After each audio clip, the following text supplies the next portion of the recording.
Everyone, welcome to commerce classes. और आज हम करेंगे average profit method for calculation of goodwill. Like I told you that goodwill की calculation के तीन मेन मेथड्स है, average profit method, super profit method and capitalisation method. और इनमें से कौन सा मेथड किसी पर्टिकुलर केस में यूज किया जाएगा ये डिपेंड करेगा कि बायर और सेलर आपस में क्या डिसीजन लेते हैं।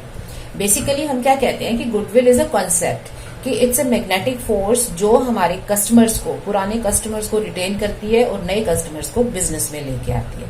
सो गुडविल का क्राइटेरिया क्या हो जाता है कि अगर हमारे कस्टमर रिटेन हो रहे हैं, कस्टमर बेस बढ़ रहा है, जिसका मतलब सेल्स बढ़ रही है, प्रॉफिट बढ़ रहा है, तो हमारे बिजनेस में गुडविल है। सो गुडविल की प्रेजेंस किससे शो होती है?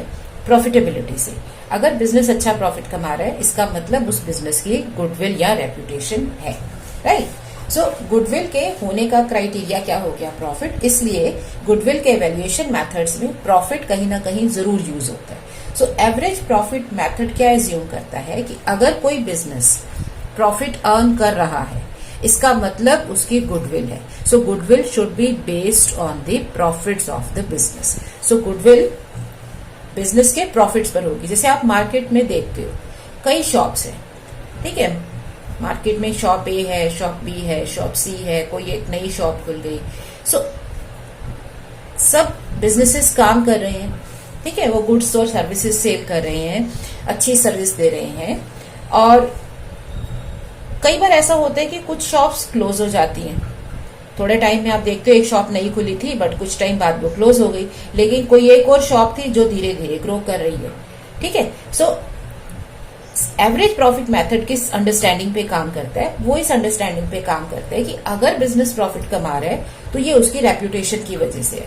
अदरवाइज क्या होगा? अगर उसकी गुडविल नहीं है तो वो प्रॉफिट नहीं कमा पाएगा और वो बिजनेस से आउट हो जाएगा। सो गुडविल के होने का क्राइटेरिया है प्रॉफिट। सो इस मेथड के प्रोपोनेंट क्या कहते हैं कि goodwill should be valued at. Goodwill को कैसे वैल्यू करें? एवरेज प्रॉफिट, आप बिजनेस का प्रॉफिट लो एवरेज, और उसको number of years of purchase से, कि कितने ईयर्स के लिए आप गुडविल खरीदना चाहते हो, उससे मल्टीप्लाई कर दो। सो गुडविल में दो कंपोनेंट हो गए, एवरेज प्रॉफिट और number of years of purchase. अब यहाँ पर क्या है, जब आप एवरेज निकालते हो तो एवरेज दो तरह से निकाली जाती है, एक है सिंपल एवरेज और एक है वेटेड एवरेज।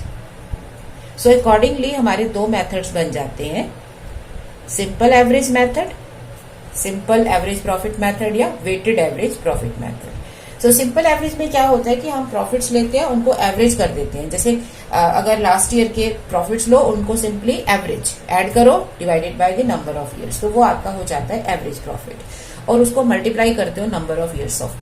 सो ये तो आप बोलोगे कि बहुत इजी मेथड हो गया, एवरेज निकालो, ईयर्स ऑफ परचेज से मल्टीप्लाई कर दो, गुडविल आ गई। मान लो आप जो बिजनेस खरीद रहे हो उसके पास्ट 4 ईयर्स के प्रॉफिट्स हैं, से 1 लाख, 1,20,000, 90,000 एंड से 1,60,000। ओके, सो आपका एवरेज कितना आ गया? एवरेज प्रॉफिट हो गया 1 लाख। ऐड करो प्रॉफिट्स को, यही तो कर रहे हैं ना हम, यही तो बोला है कि एवरेज ले लो भाई। ये सारे प्रॉफिट्स आपके लास्ट ईयर्स के हैं, तो ये इनको आप खरीद लेते हो फ्यूचर के लिए।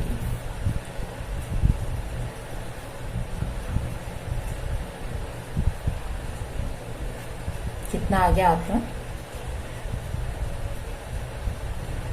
अब मान लो गुडविल आप खरीद रहे हो at 3 years purchase of past profits, आप 3 साल के लिए खरीद रहे हो। आपकी क्या हो गया वैल्यू? 1,17,500 इंटू 3, ठीक है। सो 3,52,500 आ गई गुडविल की वैल्यू। सो बहुत आसान है, एवरेज करो, मल्टीप्लाई करो ईयर्स, जितने ईयर्स के लिए परचेज कर रहे हो, और गुडविल आ जाएगी। अब यहाँ पर इस कॉन्सेप्ट को समझना होगा। ये बहुत इजी है कहना कि गुडविल हो गई average profit into number of years of purchase, but average profit का मतलब कौन से प्रॉफिट्स, ठीक है। आपने प्रॉफिट कैलकुलेट किया हुआ है ट्रेडिंग एंड P&L अकाउंट से पिछले कुछ ईयर्स का, लेकिन आप कितने ईयर्स का एवरेज लेते हो और कौन सा प्रॉफिट लेते हो? क्या वो as it is profit pick कर लेते हो या कुछ एडजस्टमेंट्स करते हो? इसके लिए आपको गुडविल की वैल्यूएशन के रीजंस पे जाना है। गुडविल वैल्यू कब होती है? गुडविल वैल्यू तब की जाती है जब एक बिजनेस सेल हो रहा होता है।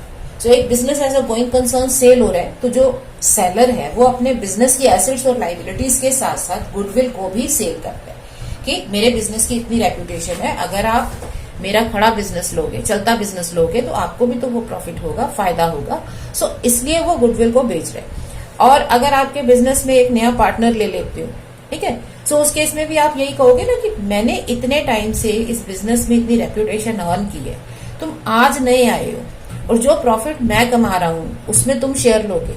सो you need to compensate me. मैंने पिछले 10 साल से जो बिजनेस में अपना नाम किया है, इस नाम का फायदा तुम्हें आज से मिलने लगेगा। You are coming as a new partner, तो तुम्हें आज ही से उसका फायदा मिलेगा ना। आप एक नए बिजनेसमैन की तरह थोड़े प्रॉफिट पे थोड़ा ना काम करोगे, आप तो अपना शेयर लोगे। सो इसलिए जो मैंने पिछले 10 साल से गुडविल अर्न किया, उसको आपको कॉम्पनसेट करना है, उसको आपको मुझे पे करना है। सो गुडविल की वैल्यूएशन होती है उसके परचेज के टाइम पे, जब गुडविल की परचेज हो रही है या गुडविल की सेल हो रही है। अब एज अ न्यू पर्सन आप सोचो कि आप एक बिजनेस की गुडविल के लिए क्यों पे कर रहे हो। सपोज एक बिजनेस है, ए लिमिटेड की एक शॉप है मार्केट में, ठीक है। अब आप उससे ये बिजनेस परचेज कर रहे हो, बी जो है ये पर्सन, वो उससे ये बिजनेस खरीद रहा है। अब बी ए को गुडविल के लिए पेमेंट क्यों करेगा? आप खुद को बी की जगह सोचो। एज अ बिजनेसमैन, अगर आप कोई एक चलता हुआ बिजनेस गोइंग कंसर्न में, मतलब ऐसा बिजनेस जो चल रहा है और आप उसको आगे कंटिन्यू करोगे, सो अगर आप ऐसा बिजनेस लेते हो तो आप उसके लिए गुडविल की पेमेंट क्यों कर रहे हो? क्योंकि आपकी बेसिक अंडरस्टैंडिंग क्या है कि जब मैं ये चलता हुआ बिजनेस लूंगा तो इस बिजनेस ने जो नाम कमाया है वो रेपुटेशन मेरे साथ आ जाएगी। तो इसलिए आप पे क्यों कर रहे हो? आप ये मान के चल रहे हो कि जो रेपुटेशन मैं बाय कर रहा हूँ, जो गुडविल मैं बाय कर रहा हूँ, उससे मुझे कमिंग ईयर्स में फायदा होगा, प्रॉफिट होगा। सो अगर ए लिमिटेड 50,000 पर मंथ अर्न कर रहा है, तो आप सोचते हो कि ये जो 50,000 तक पहुंचा है अपना नाम कमा के, रेपुटेशन बना के, गुडविल अर्न करके, ये 50,000 का प्रॉफिट अब आगे से मुझे होने लगेगा, इजंट इट? सो हम गुडविल के लिए पे इसलिए करते हैं क्योंकि हम ये एज्यूम कर लेते हैं कि जो वेंडर है, जो सेलर है, उसने जो एफर्ट्स किए थे गुडविल अर्न करने के लिए, अब उसका फायदा मुझे भी मिलेगा। मतलब जो प्रॉफिट वो अर्न कर रहा था वो प्रॉफिट मुझे भी मिलेगा। सो ये जो आप प्रॉफिट को खरीद रहे हो, आप इसलिए प्रॉफिट खरीद रहे हो क्योंकि आप ये मान रहे हो कि ये प्रॉफिट मुझे भी मिलेगा। सो जब हम प्रॉफिट ले रहे हैं, हम तो ले रहे हैं पास्ट प्रॉफिट, पिछले ईयर्स का profit. So do you think कि वो पिछले ईयर्स का प्रॉफिट आपका इस साल भी रिपीट होगा? अगर इस बिजनेस ने, ए लिमिटेड ने पिछले 4 साल में मान लो 1 लाख, 1,10,000, 50,000, 1,50,000 एंड 1,60,000 ये अर्न किया, तो आपको लगता है कि आप भी सेम अर्न करोगे? इसी अंडरस्टैंडिंग पे आप गुडविल खरीद रहे हो ना। सो हम जो प्रॉफिट यहाँ पे खरीद रहे हैं, ये इस अंडरस्टैंडिंग पे खरीद रहे हैं कि हम इस प्रॉफिट को अर्न करेंगे, मतलब इस प्रॉफिट की रिपीट वैल्यू है। अब सपोज इस प्रॉफिट की रिपीट वैल्यू ना हो, ये जो पिछले ईयर्स का प्रॉफिट है, अगर ये कमिंग ईयर्स में ना हो, तो आप गुडविल के लिए पे करोगे? आप नहीं पे करोगे। जैसे मान लो एक डॉक्टर है, वो अपना क्लिनिक खोल के बैठा है, अब आप उसका शॉप खरीदते हो कि मैं यहाँ पे अपना क्लिनिक बनाऊंगा। सो डू यू थिंक कि जो उस डॉक्टर के कस्टमर्स हैं वो सिर्फ उस जगह की वजह से, उस क्लिनिक की वजह से आपके पास आ जाएंगे? जिस मिनट वो आके देखेंगे कि यहाँ पर वो हमारा डॉक्टर नहीं है, सो कुछ कस्टमर हो सकता है आपके पास आ जाए जस्ट फॉर चेंज की, चलो ठीक है इसको भी देख लेते हैं, बट मोस्ट ऑफ द जो पेशेंट्स है वो अपने डॉक्टर के पास जाना पसंद करेंगे, ठीक है। सो आपको फायदा नहीं होगा उसका क्लिनिक खरीदने का, क्योंकि वो पर्सन स्पेसिफिक गुडविल होगी, वो उस पर्सन से रिलेटेड है, वो उसके साथ ही चली जाएगी।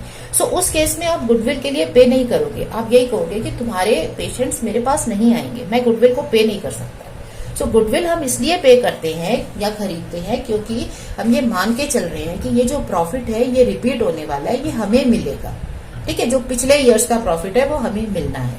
सो इसके लिए हमें क्या करना होता है, जो पिछले पास्ट ईयर्स के हम प्रॉफिट लेते हैं उसमें से वो कंपोनेंट हम हटा देते हैं जो हमारे कमिंग ईयर्स में रिपीट नहीं होने, जो हमें नहीं मिलने। सो अगर प्रॉफिट का कुछ पार्ट ऐसा है जो कमिंग ईयर्स में नहीं आ सकता, हमें नहीं मिलेगा, तो हम उसको हटा देंगे।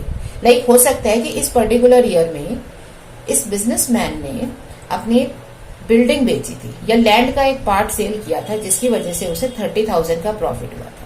तो 1,50,000 में से जो 30,000 का प्रॉफिट है ये आपको नहीं मिलेगा। क्यों? इट्स नॉट एवरीडे कि हम बिल्डिंग बेच रहे हैं, हमारा काम तो शॉप में गुड्स को बेचना है ना, ये तो एक अलग ट्रांजैक्शन हो गई।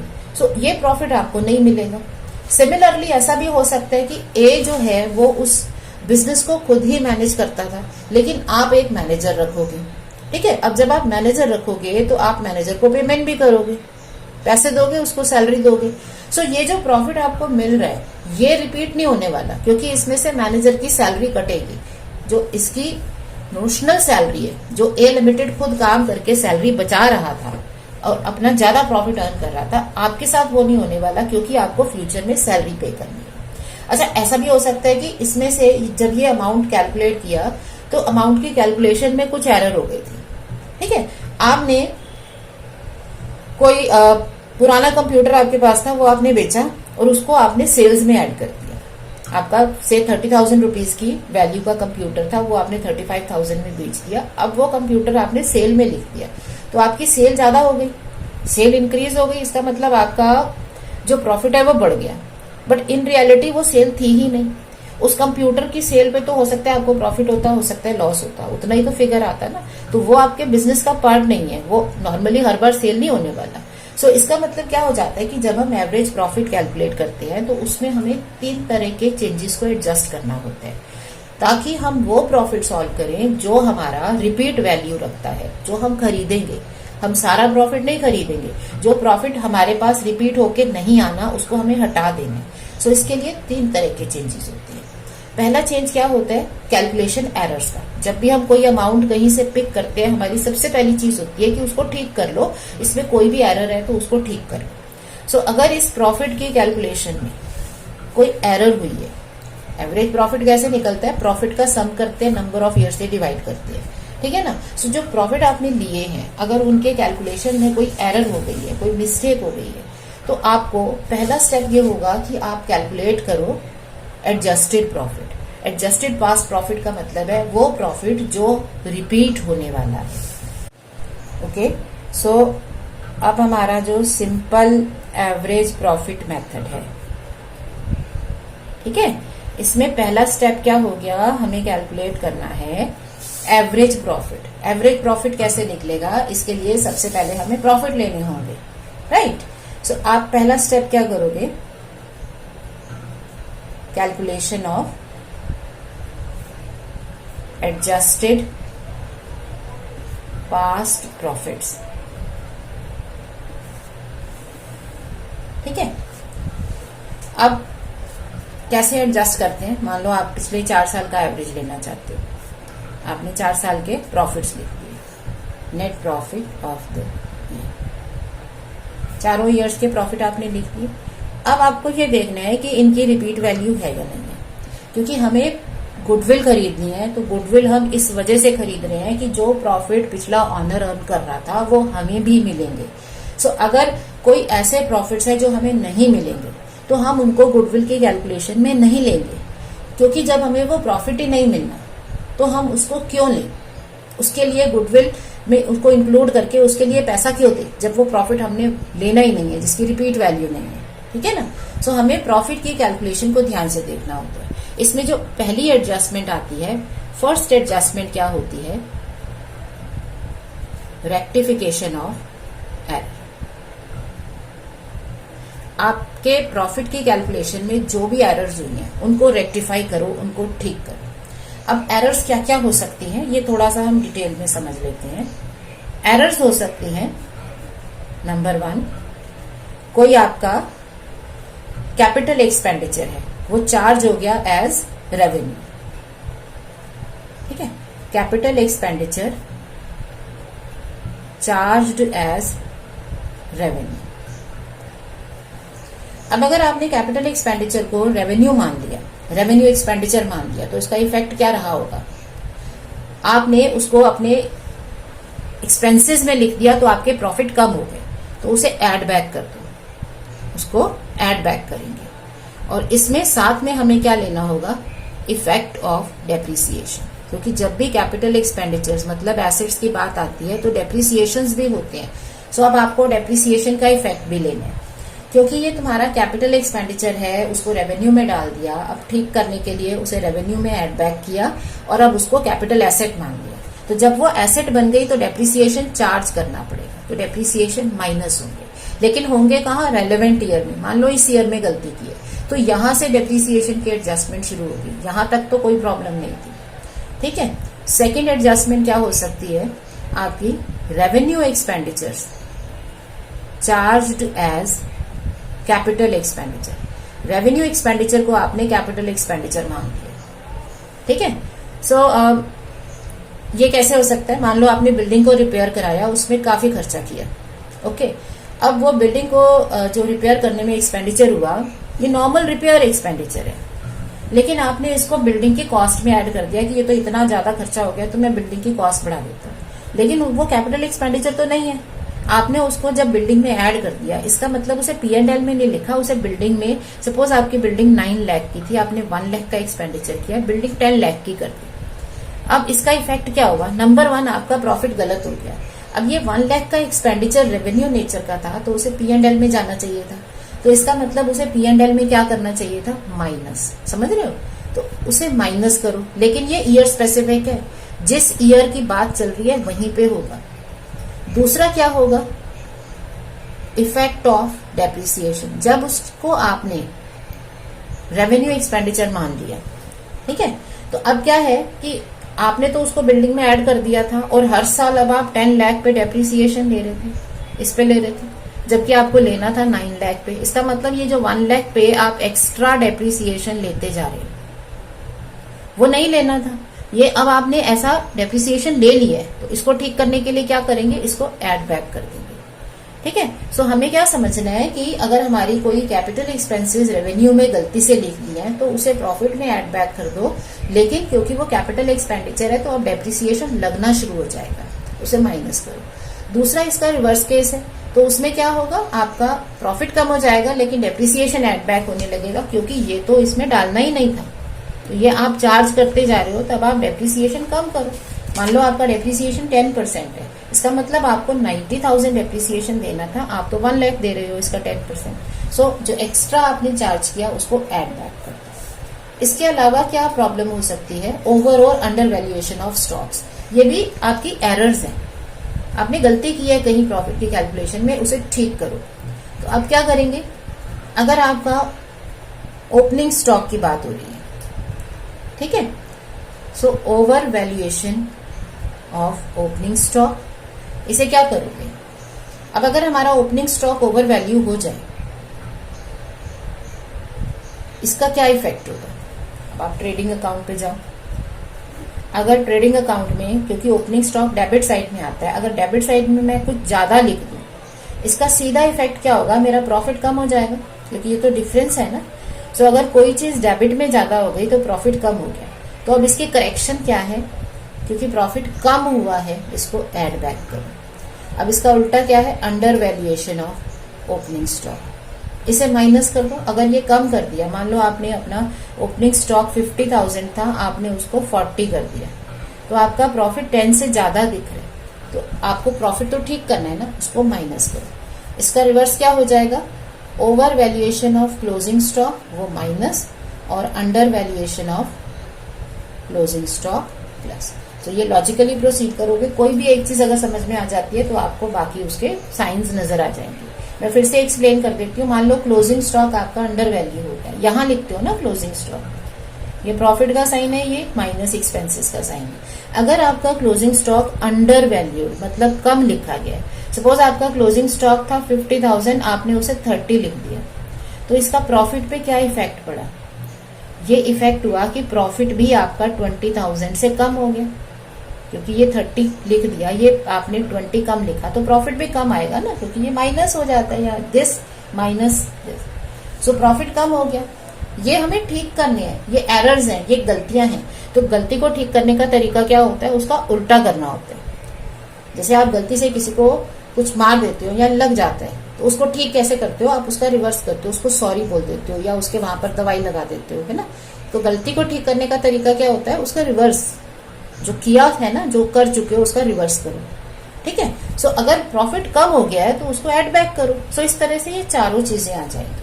अब ये हो गई एरर्स। एरर्स होंगी ईयर स्पेसिफिक, जिस जिस ईयर में मिस्टेक्स हुई हैं उनको ठीक कर दोगे। सो ये सारे ईयर्स में नहीं जाएंगे। ठीक है। अब सेकेंड इफेक्ट क्या होगा, सेकेंड टाइप ऑफ एडजस्टमेंट क्या है, अब आप पास्ट के प्रॉफिट्स को देखो। अब उन प्रॉफिट्स में आपको क्या देखना है कि अगर कोई ऐसी इनकम या एक्सपेंडिचर है जो रिकरिंग नहीं है, वो आपको एडजस्ट करने पड़ेंगे। सो पहली चीज क्या है, आपको एड बैक करने पड़ेंगे नॉन रिकरिंग एक्सपेंसेस और लॉसेस। कोई भी एक्सपेंसेस और लॉसेस हो जो बार बार नहीं होने, जो रिपीट नहीं होने। जब वो रिपीट ही नहीं होने तो हम उनको प्रॉफिट में क्यों लेंगे, उनको एड बैक करना होगा, इफेक्ट कैंसिल करने हैं। पास्ट के इफेक्ट कैंसिल होते हैं, फ्यूचर के लिखे जाते हैं। सो कोई भी नॉन रिकरिंग एक्सपेंस है, जैसे इसमें क्या जाता है आपका loss on sale of fixed assets और इन्वेस्टमेंट। ठीक है ना, ये आ गया आपके पास। कोई और एबनॉर्मल लॉस आ गया, ये सब आप इसमें एडजस्ट कर दोगे।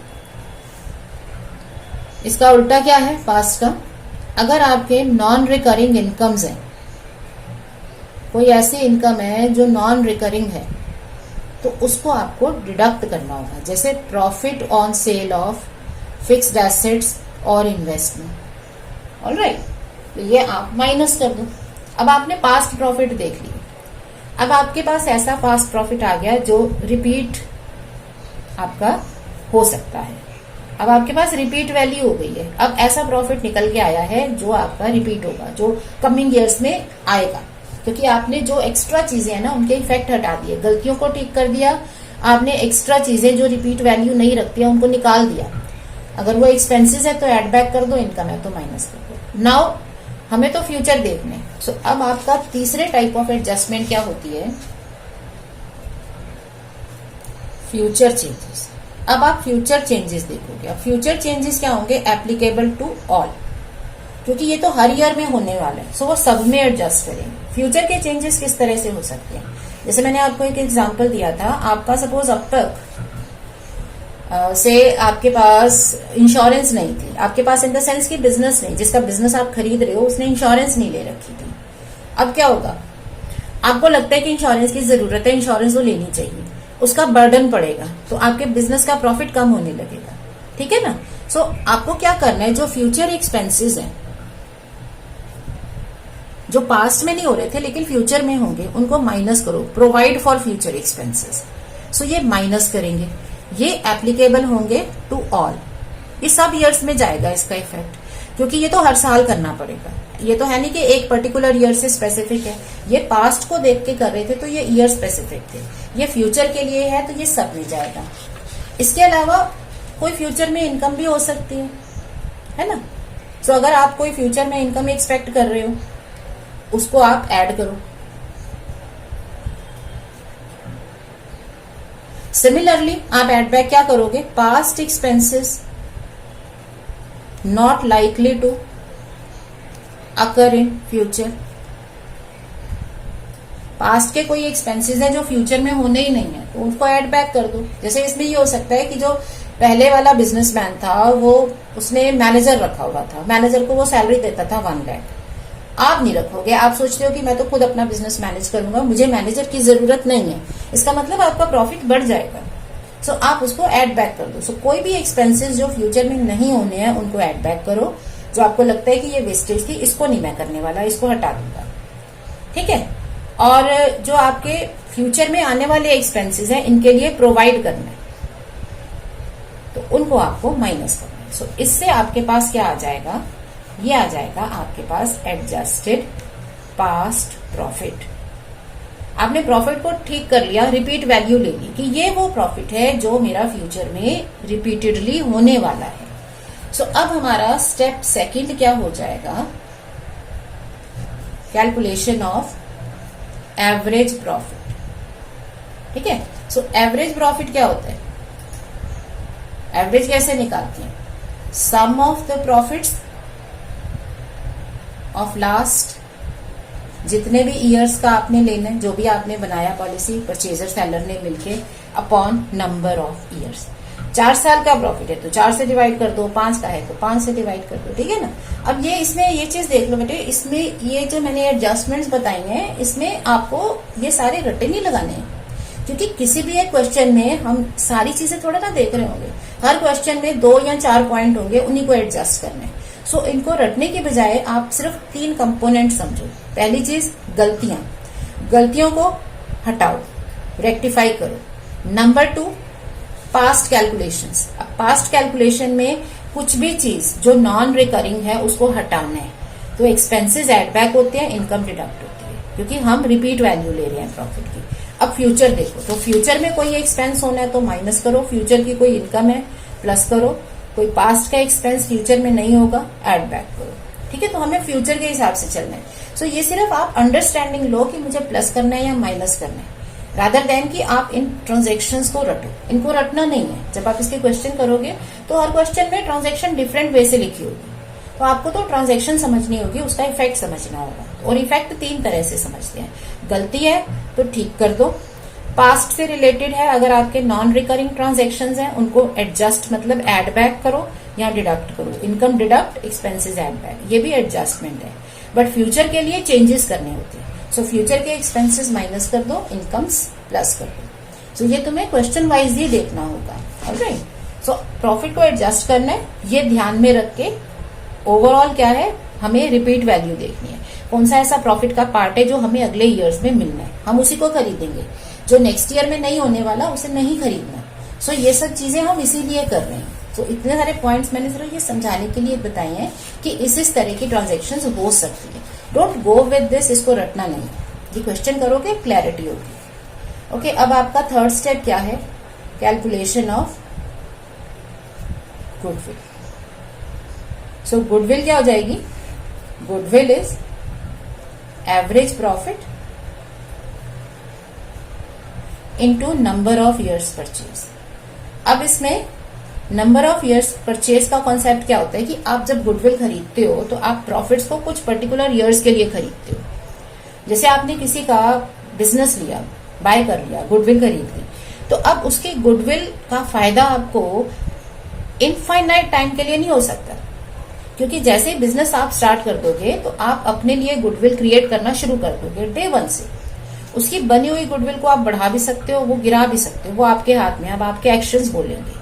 सो आपको क्या करना है, आप गुडविल सिर्फ एक लिमिटेड टाइम के लिए खरीदते हो। अगेन ये ईयर्स परचेज जो है ये परचेजर सेलर आपस में डिसाइड करते हैं कि ये हो सकता है कि आप ये मानते हो कि मे बी नेक्स्ट 3 इयर्स तक तो मैं उसकी गुडविल से अर्न करूंगा, बट 3 साल बहुत लंबा टाइम होता है और उतने टाइम में मैं अपनी गुडविल खुद जनरेट कर लूंगा। सो उसके बाद जो कस्टमर आएगा वो मेरी वजह से आएगा, ना कि पुराने बिजनेसमैन की वजह से, ठीक है। सो आप एक पर्टिकुलर इयर्स के लिए ही गुडविल खरीदते हो, क्योंकि आप ये मानते हो कि उतने टाइम के बाद आप अपनी गुडविल जनरेट करने लगोगे तो पुराने पर्सन की रेपुटेशन फेड होने लगेगी और आपकी रेपुटेशन बढ़ने लगेगी, आपका नाम होने लगेगा। तो आप अपने एफर्ट से उसके बाद पैसा कमाओगे, ठीक है। सो इस तरह से हम गुडविल को सॉल्व करते हैं। सो अब 1-2 क्वेश्चन ले लेते हैं इसके सिंपल से, जिसमें ये एडजस्टमेंट्स पे फोकस रहेगा, क्योंकि बाकी तो कुछ है ही नहीं। प्रॉफिट दे रखा है, उसका एवरेज करो, मल्टीप्लाई करो, गुडविल सॉल्व हो गई। सो हमें फोकस किस पे करना है, एडजस्टमेंट पे, ठीक है। अब ये लेते हैं question. ABC are partners in a firm sharing profits and losses in the ratio of 3:2:1. They decide to take D into the firm with 1/5 share. तो एक नया पार्टनर लेके आ रहे हैं 1/5 शेयर के साथ। फर्म के profits of last year are, ये 4 साल के प्रॉफिट दे रखे। अब देखो एडजस्टमेंट्स क्या है। ड्यूरिंग 2016-17 इस ईयर में एक एसेट की सेल की थी, इतने प्रॉफिट थे। तो क्या ये प्रॉफिट की रिपीट वैल्यू है? आपको लगता है कि ये प्रॉफिट आपका अगली बार होगा? ये तो जिस ईयर में एसेट बेची है उसी ईयर में हो रहा है, इवन नेक्स्ट ईयर में भी नहीं हो रहा। तो ये तो आपका जो 16-17 की एडजस्टमेंट है, तो यहाँ पे इसकी रिपीट वैल्यू नहीं है, तो ये प्रॉफिट हटाना पड़ेगा, ठीक है। सो ये वो प्रॉफिट है जो आपका नेक्स्ट ईयर्स में नहीं होना, इसे डिडक्ट कर दो। अब during 18-19 stock was lost due to fire, insurance claim recovered 30,000। अब ये कौन से ईयर की बात हो रही है, 18-19, मतलब इस ईयर में। तो इस ईयर में क्या हुआ, आपका लॉस ऑफ स्टॉक हो गया 20,000 का, ठीक है। अब 20,000 अगर आपका लॉस हो गया तो ये अगेन ये लॉस भी तो सिर्फ इसी ईयर का स्पेसिफिक है ना, तो इसकी रिपीट वैल्यू नहीं है, ये बार बार थोड़े ना होगा। तो इसको एड बैक करो, पास्ट के चेंजेस को रिवर्स करना होता है। सो ये लॉस हुआ था, प्रॉफिट इसने कम कर दिया, तो इसे अब एड बैक करो। पास्ट के इफेक्ट्स कैंसिल होते हैं, फ्यूचर के इफेक्ट्स डालने होते हैं। नेक्स्ट है bad debt of 10,000 was omitted. तो ये एरर है, ये गलती किया आपने कि आपने 2019-20 में 10,000 का बैड डेट लिखा ही नहीं, तो ये लिखो। एरर को तो रेक्टिफाई करना होता है, अगर ये लिखा नहीं है तो उसे लिख दो। अब क्लोजिंग स्टॉक ऑफ 2018-19, 2018-19 का क्लोजिंग स्टॉक आपने ओवर वैल्यू कर दिया, तो ये तो 18-19 पर इफेक्ट जाएगा ना। अगर इस ईयर का स्टॉक आपने ओवर वैल्यू कर दिया, ज्यादा लिख दिया क्लोजिंग स्टॉक, तो प्रॉफिट भी बढ़ गया होगा। तो अगर प्रॉफिट बढ़ गया है तो उसकी करेक्शन क्या है, उसको कम करो। बट जो स्टॉक्स होते हैं ना, ये हमारे कॉन्टिन्यूएशन में होते हैं। अगर ये इस साल का क्लोजिंग स्टॉक है तो ये नेक्स्ट ईयर का ओपनिंग स्टॉक बना होगा। इसका सिंपल मतलब है कि ओपनिंग स्टॉक ऑफ 2019-20 भी ओवर वैल्यूड है, ठीक है। सो क्लोजिंग स्टॉक एक ईयर का खुद का नहीं होता है, वो अगले साल कंटिन्यूएशन में जाता है। तो ये हिडन ट्रांजैक्शन है कि अगले साल का ओपनिंग स्टॉक ओवर वैल्यूड है। सो अगर 2019-20 में ओपनिंग स्टॉक ओवर वैल्यू हो गया तो आपका प्रॉफिट कम हो गया, तो प्रॉफिट को ठीक करना होगा, 15,000 एड बैक किया। तो हम ये ट्रांजैक्शंस कैसे समझ रहे हैं, हम इनको वन बाय वन सिर्फ कॉन्सेप्चुअली समझ रहे हैं कि क्या इसमें इफेक्ट पड़ा। अच्छा, अगला क्या है, till now partners were managing the business but now they have decided to appoint a manager at a cost of 25,000 per annum. अब ये क्या हो रहा है, ये है फ्यूचर का कोर्स ऑफ एक्शन कि फ्यूचर में आप एक मैनेजर रखोगे जिसे आप 25,000 पर एनम दोगे। तो जो फ्यूचर है वो तो सब पे एप्लीकेबल हो जाएगा ना। तो अगर ये आपने हर साल रखा होता तो इसके लिए प्रोवाइड करो 25,000। तो ये सारी हो गई एडजस्टमेंट्स, ठीक है। सो ये ईयर स्पेसिफिक है, फ्यूचर वाला सब में जाएगा क्योंकि वो तो हर साल प्रॉफिट को इफेक्ट करने वाला है। सो अब हम क्या करेंगे, अब हम पहली जो स्टेटमेंट है, स्टेप 1 हमारा क्या है, calculation of past profits. Adjust करोगे अपने प्रॉफिट्स को। सो 2016-17, 17-18, 18-19, 19-20। सो आपका प्रॉफिट ऑफ द ईयर 90,000, 1,60,000, 1,80,000, 2,20,000। अब ये सारी एडजस्टमेंट्स इसमें लिखो। अब ये आपका प्रॉफिट था, इसको आपको नॉन रिकरिंग ट्रांजेक्शन हटानी है। So less profit on sale of asset. तो जिस ईयर की बात है उसी में माइनस करोगे। हम ये यहां लिख चुके हैं, है ना, तो इसको एज इट इज भी ले सकते हो। अब नेक्स्ट क्या था आपका, लॉस ऑफ स्टॉक, उसे एड बैक करो। Abnormal loss of stock by fire कौन से ईयर में था, 2018-19 में। नेक्स्ट बैड डेट्स जो आपने लिखे नहीं, लिखना भूल गए, मिस्टेक थी। So less bad debts omitted to be recorded, जो आप लिखना भूल गए। तो अगर आप अब लिखोगे तो आपके प्रॉफिट्स कम हो जाएंगे, ठीक है। अब क्लोजिंग स्टॉक आपका ओवर वैल्यूड था, इसका मतलब हमें डिडक्ट करना पड़ेगा over valuation of closing stock कौन से ईयर का, 2018-19।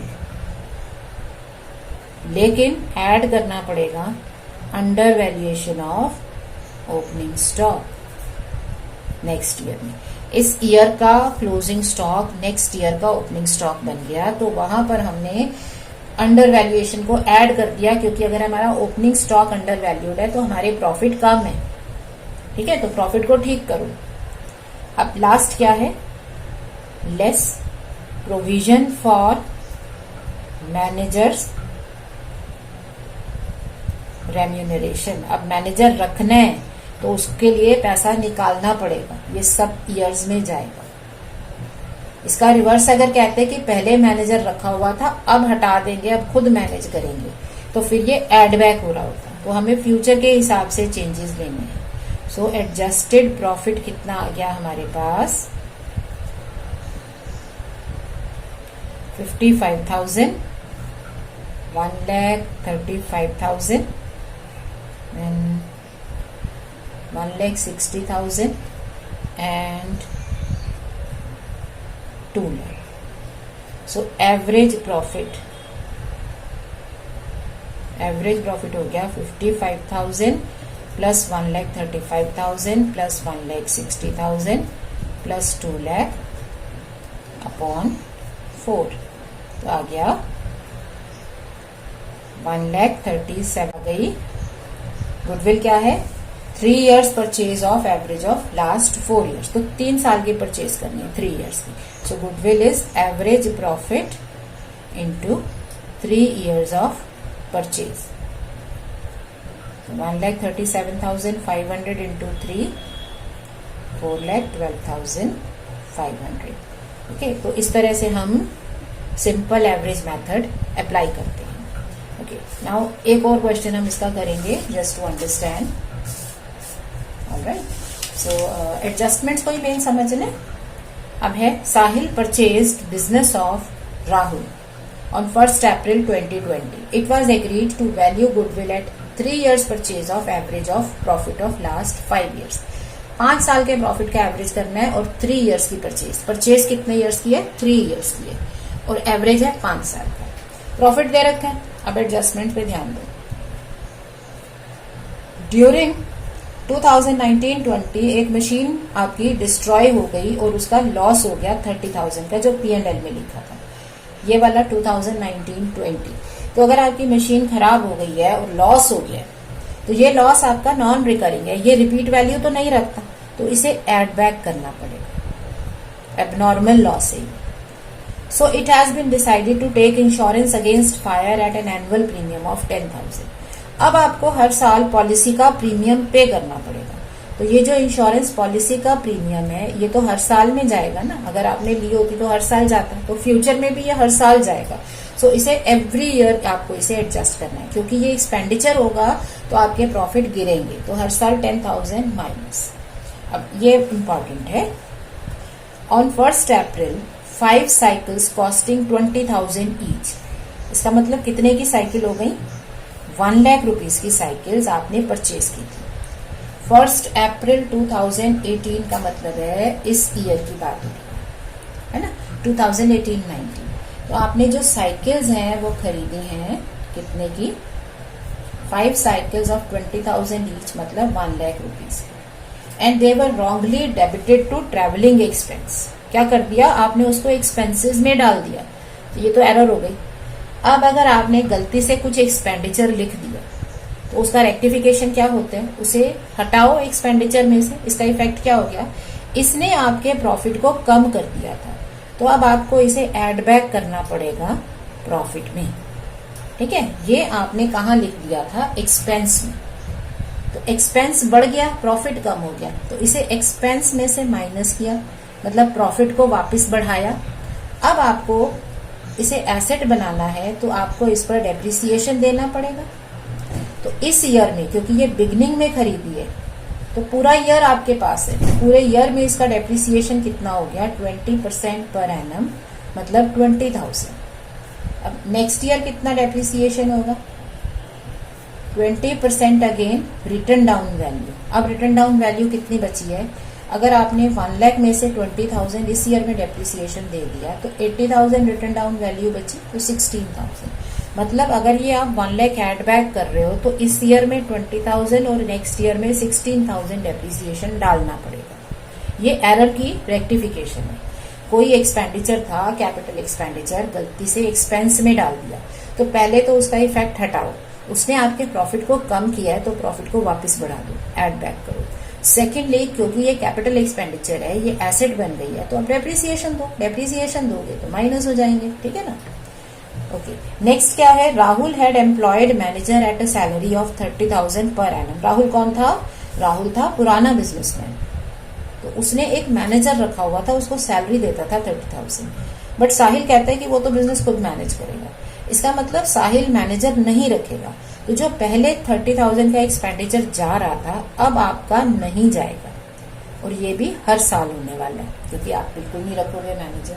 सो अब ये एडजस्टमेंट्स आप इसमें कर दो। सो स्टेप 1 क्या है? कैलकुलेशन ऑफ एडजस्टेड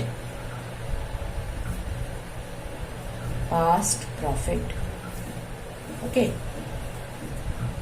सो 2015-16, 16-17, 17-18, 18-19, 19-20, तो हमने सारी एडजस्टमेंट यहाँ पे आउटलाइन तो कर लिए एक एक करके। तो आप इनको समझ के इफेक्ट साथ के साथ भी नोट कर सकते हो, तो बार बार हमें देखना नहीं पड़ेगा क्वेश्चन को, नहीं तो क्या होगा फिर से हम इसको पढ़ेंगे फिर कैलकुलेशंस करेंगे। तो अभी हमने लिख लिया, अब सिर्फ हम नंबर से डिटेल डाल देंगे। ये 30,000 नंबर 1 क्या था? Abnormal loss by fire. So add back abnormal loss by fire, ये था 2019-20 का। तो यहाँ पे 30,000 एड बैक हो गया। ये ईयर स्पेसिफिक है, जो फ्यूचर का चेंज होता है वो सब में जाते हैं। सेकेंडली इंश्योरेंस पॉलिसी लेनी है। सो वो अगर लोगे तो आपको प्रोवाइड करना पड़ेगा फॉर इंश्योरेंस प्रीमियम। तो अब आप हर साल का इंश्योरेंस प्रीमियम लो। आप ये कह सकते हो कि ये तो हम नेक्स्ट फ्यूचर में लेंगे ना, तो हमें तो फ्यूचर में माइनस करना है, बट एक्चुअली हम फ्यूचर को ही तो पास्ट से देख रहे हैं। ये जो पास्ट के प्रॉफिट्स हैं हम ये देख रहे हैं कि ये इसकी रिपीट वैल्यू कितनी है, तभी तो हम इसको गुडविल में लेके खरीदेंगे। सो इसकी रिपीट वैल्यू में क्या हो गया कि अब क्योंकि फ्यूचर में 10,000 एक्सपेंडिचर पे करना होगा, तो फ्यूचर के हर साल में प्रॉफिट कम होने वाला है, तो इसलिए सब में 10,000 माइनस। अब अगला क्या था? आपने साइकिल्स ले ली थी और उनको गलती से ट्रैवलिंग एक्सपेंस में लिख दिया था। सो अब एड बैक करो cost of cycles wrongly debited as traveling expense। तो इस ईयर 18-19 में आपने 1 लाख आपको एड बैक करना पड़ेगा। इफेक्ट समझ में आया ना? जब आप एक्सपेंडिचर लिख देते हो कोई चीज, इसका मतलब होता है कि आपका प्रॉफिट कम हो गया, बट वो तो एक्सपेंस था ही नहीं, तो आपको प्रॉफिट को वापस बढ़ाना पड़ेगा। अब आप क्या करोगे? डिडक्ट डेप्रिसिएशन ऑन साइकिल्स, क्योंकि जब आपने इनको एक्सपेंस से निकाल दिया, साइकिल बना दी, अब एसेट बन गई तो डेप्रिसिएशन तो देना पड़ेगा ना। सो ये कैलकुलेशन हमने की हुई है, इसको आप वर्किंग नोट करके लिख सकते हो, ठीक है ना। सो यहाँ पे आप इसका डेप्रिसिएशन 20,000 और यहाँ पे 16,000 रिटर्न डाउन वैल्यू का है, ये आ गया। फाइनली डिडक्ट और add, yes, add back salary of manager not likely to occur in future. अब फ्यूचर में ये सैलरी होनी ही नहीं है, तो इसे एड बैक करो, और ये भी हर साल ऐसा होने वाला है। सिमिलरली कई बार पार्टनर्स की रेम्यूनरेशन दे रखी होती है। अब पार्टनर्स की रेम्यूनरेशन है, लेकिन नेक्स्ट में क्या होगा कि आपको अगर उनको रेम्यूनरेशन देनी है, मतलब मैनेजर रखना है आपने उनकी जगह, तो आप मैनेजर की सैलरी माइनस कर दोगे और उनकी रेम्यूनरेशन एड बैक कर दोगे। तो जो पहले से होता आ रहा है उसको ठीक करना है। So adjusted past profits. So plus minus पे रट्टा मत लगाना। Again I am saying, book में आपके पास लिखा हुआ है add back this deduct this. क्यों? क्योंकि आपके हर क्वेश्चन में लैंग्वेज अलग होगी, किसी में कुछ टर्म्स लिखी है, किसी में कुछ टर्म्स लिखी है, तो अंडरस्टैंडिंग इंपॉर्टेंट है। That is why you see मेरे वीडियोस जब आप देखते हो बेटा, आपको लगता है कि ये बहुत लंबे जा रहे हैं, लेकिन ये आपकी अंडरस्टैंडिंग को बढ़ा रहे हैं। मैं ये चाहती हूँ कि आप समझ के करो, ताकि लैंग्वेज कैसे भी हो, किसी भी तरह से ट्रांजेक्शन दे रखी हो, you are able to handle, आप उसको हैंडल कर सको। ओके, सो अब ये आ गया आपके पास profit 1,10,000, 1,80,000, 2 lakh, 3,20,000, 3,14,000। So average profit कितना हो जाएगा? एवरेज प्रॉफिट, सिंपल एवरेज ले रहे हैं हम, है ना। सबको सम कर दो और डिवाइड अब किससे करोगे? Number of years. 5 साल का प्रॉफिट लिया तो 5 से डिवाइड कर दो। सो एवरेज प्रॉफिट आपका आ गया 2,24,800। सो गुडविल क्या है? एवरेज प्रॉफिट, और कितने टाइम के लिए खरीद रहे हो? 3 इयर्स परचेज, 3 साल के लिए खरीद रहे हो।